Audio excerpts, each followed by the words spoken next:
what I want to do in this video is talk a little bit about the kidney, and this is a big picture of a kidney, and to talk about how it operates at its, I guess you could call it its smallest functional level, and that's the nephrons. We're going to talk about the kidney, and the nephron. And I think you might already know the kidney. We have two of them. They're the organ that I guess is most famous for producing or allowing us to excrete waste. But part of that process, let me write excrete waste, it also helps us maintain our water, the correct level, and actually the amount of salts or electrolytes we have, and our blood pressure, but I'll just say maintain water. And it also produces hormones and things. And I'm not going to go into a lot of detail on that right now. I really just want to focus on these first two to kind of just understand the overview function of the kidney. And most of us have two of these. They're kind of closer to our back on either sides of our spine behind our liver. And this is a zoomed in version of it. A kidney isn't as big as, if you're watching this in full screen, it's not going to be as big as this picture is, but we've sliced it so we can see what's going on inside the kidney. And just to understand the different parts here, just because it'll actually be significant when we start talking about the functional units or the nephron within the kidney. This area right here, from here to here, this is called the renal cortex. Whenever we talk about something with the kidney, if you hear renal anything, that's actually referring to the kidney. So this right here is the renal cortex, that outer part right there.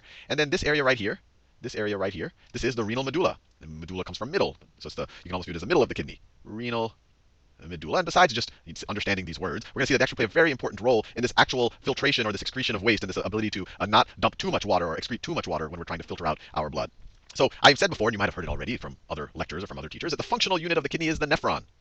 The functional unit. And the reason why it's called a functional unit, I'll put it in quotes, is because that's the level at which these two things are happening. You know, the two major functions of the kidney, the waste excretion and the maintenance of the water level in our blood system. So just to get an idea of how a nephron fits in within this picture of a kidney, the artist actually, I got this picture from Wikipedia, the artist tried to draw a couple of nephrons over here. So a nephron will look something like this, and it goes and it dips down into the medulla, and it goes back into the cortex, and then it dumps into collecting ducts, and essentially the fluid will end up in the ureters right here and end up in our urinary bladder that we can later excrete when we find a suitable time.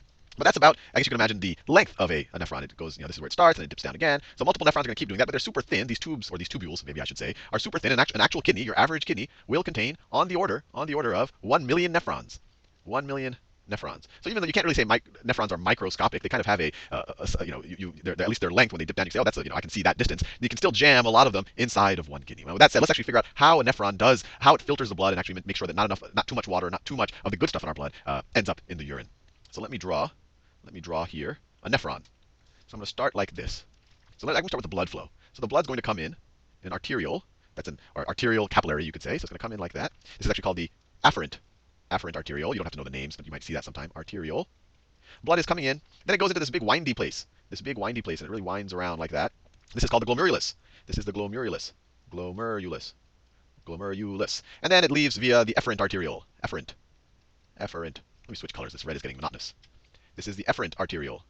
And efferent just means away from the center. Efferent, away from the center. And I'll talk about it more in the future, but it's interesting that we're still dealing with an artery at this point, that it's still oxygenated blood. Normally, when we leave a capillary system, like the glomerulus right there, we're normally dealing with the venous system, but here we're still in an arterial system. And it's probably because arterial systems have higher blood pressure. And what we need to do is we need to squeeze fluid and stuff that's dissolved in the fluid out of the blood in the glomerulus right here. So this glomerulus is very porous, and it's surrounded by other cells. So let me just draw, this is kind of a cross section. It's surrounded, let me do it like this.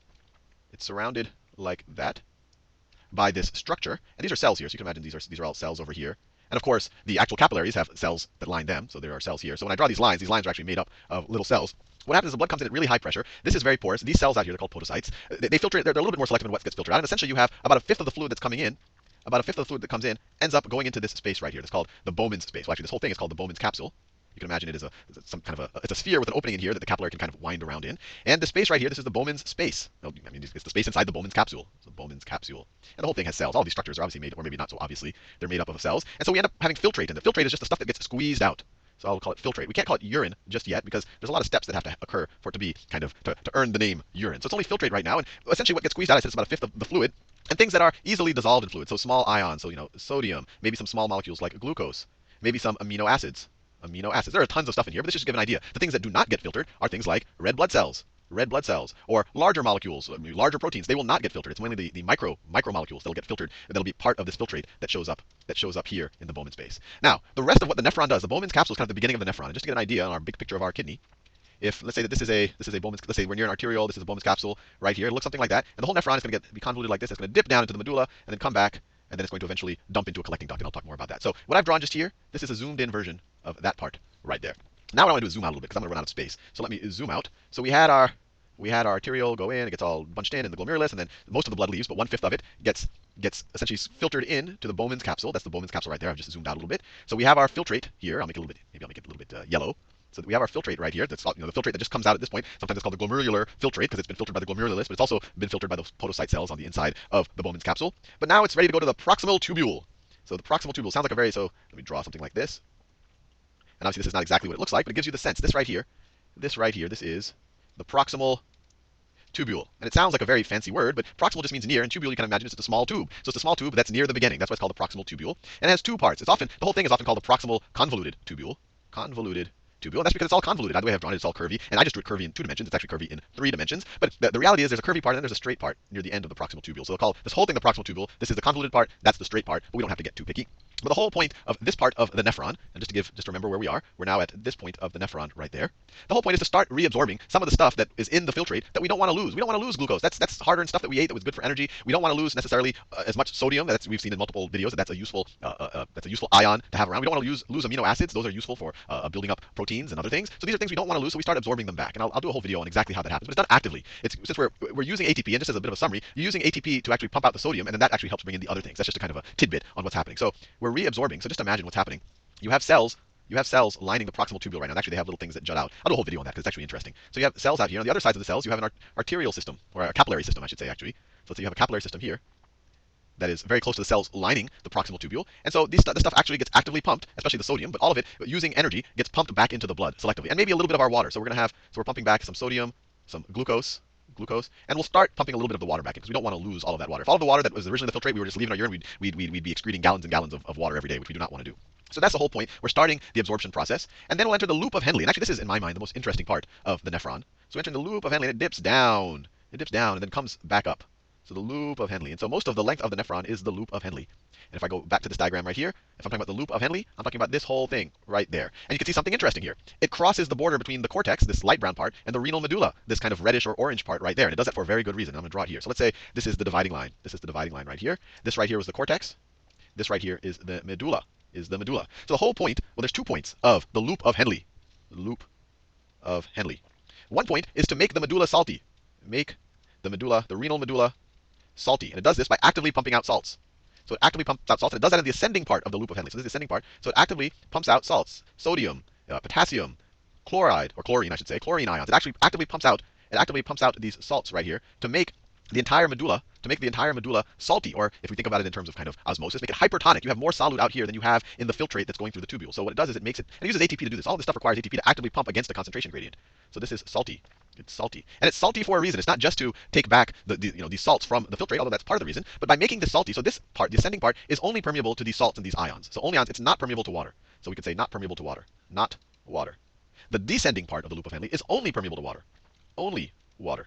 So what's going to happen? If this is all salty because the ascending part is actively pumping out salt, what's going to happen to water as it goes down the descending loop? Well, it's hypertonic out here. Water will naturally want to go and kind of try to make the concentrations balance out. I've done a whole video on that. It doesn't happen by magic. And so the water will, because this is hypertonic, it's more salty, and this is only permeable to water, the water will leave the membrane on the descending part of the loop of Henle right now. And this is a major part of water reabsorption. And if, I've thought a lot about, why don't we just actively pump, why don't we use ATP somehow to actively pump water? And the answer there is, there's no easy way to do that. Biological systems are good at using ATP to pump out ions, but it can't actively pump out water. Water is kind of a hard thing for proteins to operate on. So the solution is to make it salty out here by pumping out ions, and then water, if you make this porous only to water, water will naturally flow out. So this is a major mechanism of gaining back a lot of the water that gets filtered out up here. And the reason why this is so long is to give time for this water to secrete out. And that's why it dips pretty nice and pretty far down into this salty portion. So then we leave the loop of Henle, and then we're almost done with the nephron. Then we're in another convoluted tubule, and you might even guess the name of this convoluted tubule. If this was the proximal one, this is the distal one. And actually, just to make my drawing correct, it actually passes very close to the Bowman's capsule, so let me do it in a different color. The distal convoluted tubule, I want to do that in a different color. The distal convoluted tubule actually goes pretty close to the Bowman's capsule, and once again, I made it all convoluted in 2 dimensions, but it's actually convoluted in 3, and it's not that long, but I just have to get over here, and I want to get over that point right there. It's called distal. Distal is further away, it's convoluted, and it's a tubule. So this right here is the distal convoluted tubule. And here we have more reabsorption, calcium, more sodium reabsorption. We're just reabsorbing more things that we didn't want to lose in the first place. And there's a lot of things we could talk about what get reabsorbed. This is just the overview.